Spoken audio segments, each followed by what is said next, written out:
Katricia Lewis. I'm PCB, Superintendent of Electronic Manufacturing here at Hunter Engineering Company. Well, the fact that I don't have any sisters, I have 5 brothers, it gave me an opportunity to get my hands into a lot of things that most females don't get involved with. So when they had projects or things that they were doing, I was right there helping out. I love to tear things apart, see how they work. I was interested in knowing more about terms that people would use, when I heard things about the motherboard. I wanted to know, what is a motherboard? Because that was interesting to me. I'm originally from Mississippi, North Mississippi, Sardis, Mississippi, to be exact. I graduated from North Panola High School. Following that, I attended junior college in Clarksville, Mississippi, Kahoma Community College, majoring in computer science. Just had a knack for computers, doing programming. And after that, I went on to University of Memphis. Recently, after I got to University of Memphis, I changed my major to electronic engineering technology. And after that, I attended a tech school. Following tech school, ITT Tech, I moved on to Intel Corporation. Originally, my goal was to stay and work for Intel, make a career out of it.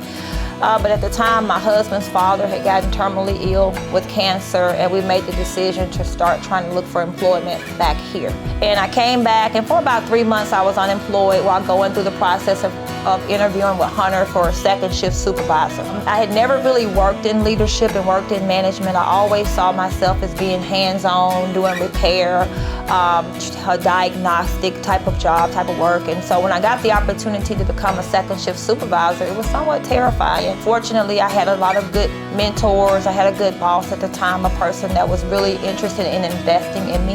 And one of the great things about Hunter is that Hunter is really good at investing in employees, training, pairing you up with mentors, just really putting the time into making sure that we're prepared to lead the people.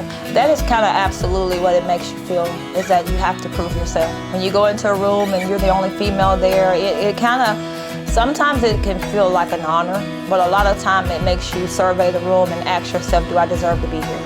And then once you convince yourself that you're here, not because of your gender, you're here not because of your race, but you're here because of the information and what you bring to the table. I feel like I am a mentor. I feel like I am a coach at this point in my career. I feel that since I've come from the role of supervisor and moved more into management, I try to tell my supervisors, I want to make sure that if something happens, that you're ready to step into my role, that you can fill my role. Because if I don't create this room for you, then there's no room for me to grow. And as women, we're powerful in that area.